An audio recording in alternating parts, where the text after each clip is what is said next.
Students, welcome to my channel PRP math class. मैं प्रवीण कुमार आज आपको class 10 chapter 3 pair of linear equations in two variables part 8 में a pair of linear equations in two variable को solve करने का algebraic method, elimination method को explain करूंगा। तो आइए देखते हैं elimination method through example.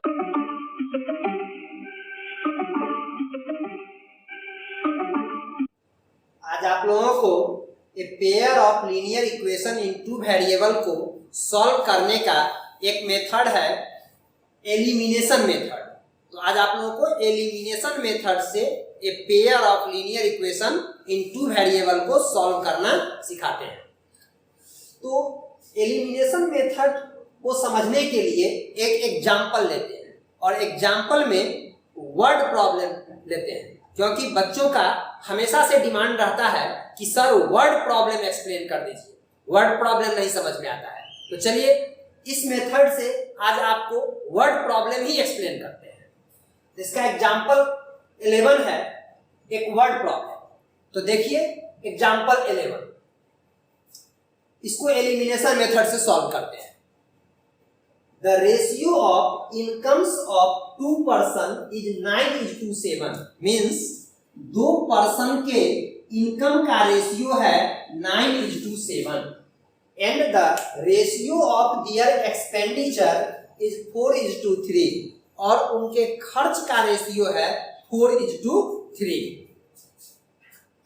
If each of them manage to save ₹2000 per month और यदि उनमें से प्रत्येक 2000 रुपीज बचा पाते हैं, अपने इनकम में से खर्च करके प्रत्येक 2000 रुपीज बचा पाते हैं।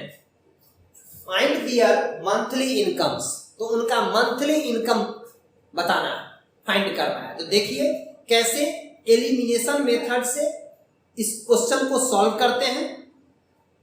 Solution, let the incomes of two persons be 9x, ₹9x and ₹7x। दोनों पर्सन के इनकम का रेशियो है 9:7, इसलिए दोनों पर्सन के इनकम को हम 9x और 7x मान लेंगे।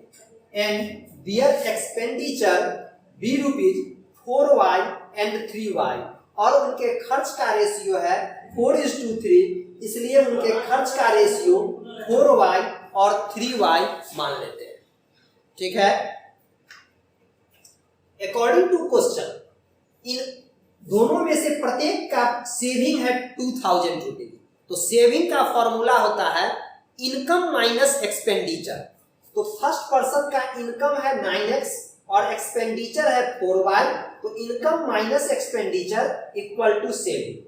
उसी प्रकार सेकेंड पर्सन का income 7x, expenditure 3y, income minus expenditure equal to saving 2000। ये हो गया इक्वेशन फर्स्ट, ये हो गया इक्वेशन सेकेंड। अब हमको इसमें इस दोनों इक्वेशन को एलिमिनेशन मेथड से सॉल्व करके x और y का वैल्यू फाइंड करना है।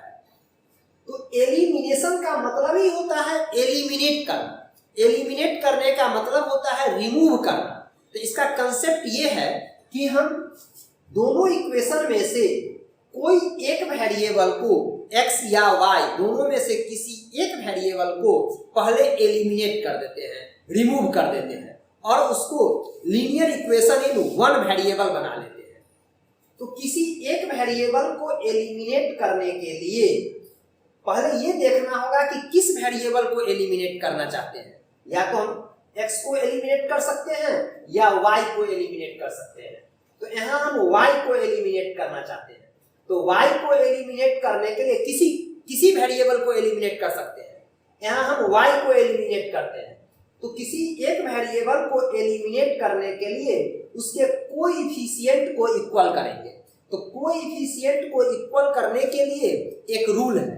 क्या रूल है? सुनिए, इक्वेशन 2 में जो y का कोएफिशिएंट है उसको इक्वेशन 1 से, और इक्वेशन 1 में जो y का कोएफिशिएंट है उसको इक्वेशन 2 से मल्टीप्लाई कर देंगे। ये एक कंसेप्ट है, ये एक रूल है। वैसे आप y के कोएफिशिएंट को इक्वल करने के लिए कोई भी रियल नंबर से, कोई भी सुटेबल रियल नंबर से मल्टीप्लाई कर सकते हैं, जिससे कि दोनों का कोएफिशिएंट इक्वल हो जाए।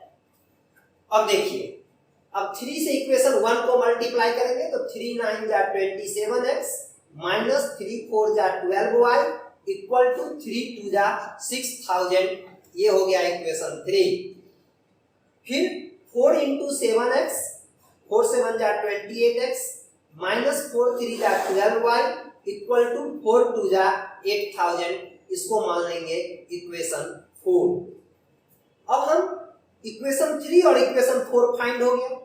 अब इक्वेशन 3 में से इक्वेशन 4 को सब्ट्रैक्ट करेंगे। यहाँ पर एक चीज समझिए कि हम इक्वेशन 3 में से इक्वेशन 4 को कब सब्ट्रैक्ट करते हैं और कब ऐड करते हैं।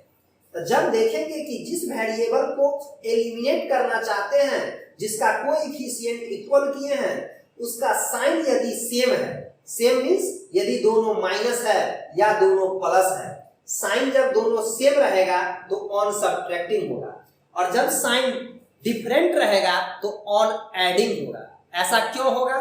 क्योंकि एडिंग में साइन चेंज नहीं होता है और सब्ट्रैक्टिंग में साइन चेंज होता है, इसलिए ऐसा करेंगे। यहाँ लिखेंगे ऑन सब्ट्रैक्टिंग, सब्ट्रैक्टिंग में साइन चेंज होता है, तो ये प्लस बदल जाएगा माइनस में, ये माइनस बदल जाएगा प्लस में, ये प्लस बदल जाएगा माइनस में। 6000 minus 8000 equal to minus 2000, minus 12y plus 12y cancel, 27x minus 28x equal to minus x, minus से minus cancel, x equal to 2000। इस प्रकार x इक्वल टू 2000 आ गया। ठीक है, यहां तक कोई दिक्कत? अब आगे हम क्या करेंगे कि putting the value of x in equation first, x का वैल्यू इक्वेशन फर्स्ट में या इक्वेशन सेकंड में, किसी इक्वेशन में x का वैल्यू रखेंगे तो y का वैल्यू आ जाएगा। तो अब देखिए इक्वेशन फर्स्ट में क्या है, 9 इंटू x का value 2000 minus 4y equal to 2000, 9 2 जा 18000 minus 4y equal to 2000, minus 4y equal to 2000 plus 18000 जब इधर आ जाएगा तो minus 18000, minus 4y equal to minus 16000, minus से minus cancel, 4y equal to 16000, y equal to 16000 by 4, 4 4 जा 16, 4000। आप क्या देखें कि x equal to 2000 and y equal to 4000। अब हमसे पूछ रहा है दोनों का मंथली इनकम, लिखेंगे hence the monthly income of the persons are, एक का है 9x, 9 इंटू x का वैल्यू 2000, 9 2 जा 18000, और दूसरे का इनकम है 7x, 7 इंटू x का वैल्यू 2000, क्या हो जाएगा 7 2 जा 14000। इस तरह से हम दोनों का मंथली इनकम फाइंड कर लिए। तो इस तरह से आप एक चीज और क्या देखें कि हमारे रियल लाइफ में, हमारे डे टू डे लाइफ में a pair of linear equation in two variable के कंसेप्ट का यूज करके कैसे रियल लाइफ के प्रॉब्लम को सॉल्व किया जाता है। वैसे आपका क्वेश्चन सॉल्व हो गया, एलिमिनेशन मेथड का कंसेप्ट क्लियर हो गया, लेकिन इसको हम चेक करते हैं, ये जो मेरा आंसर आया है 18000 और 14000 वो सही है कि गलत। तो देखिए कैसे चेक करते हैं इसको। अब देखिए एक चीज कि दोनों में से प्रत्येक 2000 बचाते हैं, ठीक है, दोनों का इनकम है, एक का इनकम 18000 का, दूसरे का इनकम 14000, एक का एक्सपेंडिचर है 4y और दूसरे का एक्सपेंडिचर है 3y। एक का एक्सपेंडिचर हो जाएगा 4 इंटू y का वैल्यू 4000, तो 4 4 जा 16000, तो एक का एक्सपेंडिचर 16000 और दूसरे का एक्सपेंडिचर 3 इंटू 4000, 3 4 जा 12000।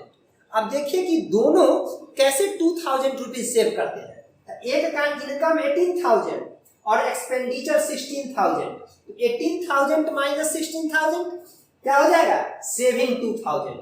और फिर दूसरे का इनकम 14000 और एक्सपेंडिचर 12000, 14000 माइनस 12000 इक्वल टू 2000। इस तरह से हम चेक भी कर सकते हैं कि हमारा जो कंडीशन है वो ये जो वैल्यू आया है x और y, उस वैल्यू से हमारा क्वेश्चन में जो कंडीशन देता है वह उस कंडीशन को सेटिस्फाई करता है कि नहीं। यदि सेटिस्फाई कर देता है तो ये हमारा आंसर सही है, अदरवाइज गलत है।